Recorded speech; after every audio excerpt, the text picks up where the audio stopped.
Ah bah, très clairement, il l'a perdu. Quand on voit, en fait, il y a des signes qui ne trompent pas. Alors bien sûr que c'est lié à l'adversaire. L'adversaire, on l'a dit, on a parlé du PSG, donc je ne vais pas revenir dessus, de leur qualité technique et de leur façon de mettre ce pressing en place, même à l'extérieur, même dans un stade plein où tout le monde attendait à ce que ça soit l'enfer pour le PSG.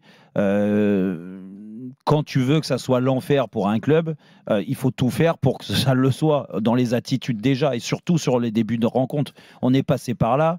On a joué des matchs de Coupe d'Europe et des matchs allés de Coupe d'Europe à domicile, et tu sais que tu dois emballer le match pour que le public il te suive, surtout en Angleterre où ça a tendance à se calmer, et ça a été le cas hier, dans les attitudes, dans la composition d'équipe de l'entraîneur, mais plus dans le schéma qu'il présente. Parce qu'en effet, certains, et je les vois arriver, et je pense que M. Dugarry va aller là-dessus, c'est qu'il y avait des absences du côté d'Arsenal. Oui, il y avait des absences, mais il y avait aussi des joueurs sur le banc ou des joueurs qui étaient sur le terrain que tu n'as pas préparé à aller droit au but, à essayer de prendre le jeu à son compte. Non, tu as préparé une équipe attentiste.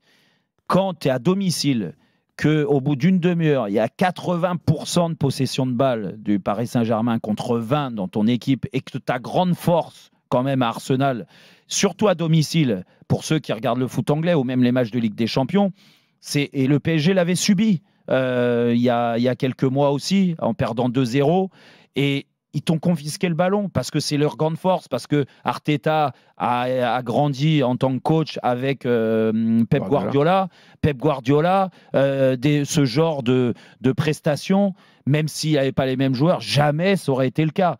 Et Arteta, c'est très rare de le voir aussi acculé comme ça. Et en manque de réaction, c'est que je pense qu'il s'est trompé. Il a montré toute sa peur à son équipe par rapport au PSG. Là, on l'a vu, la crainte qu'il avait en préparant, en disant une ligne de 4, une ligne de 5, et Trossard, qui est attaquant de pointe, alors que c'est plus un milieu de terrain, tu viens bien coller à Odegaard, à Merino et à Rice.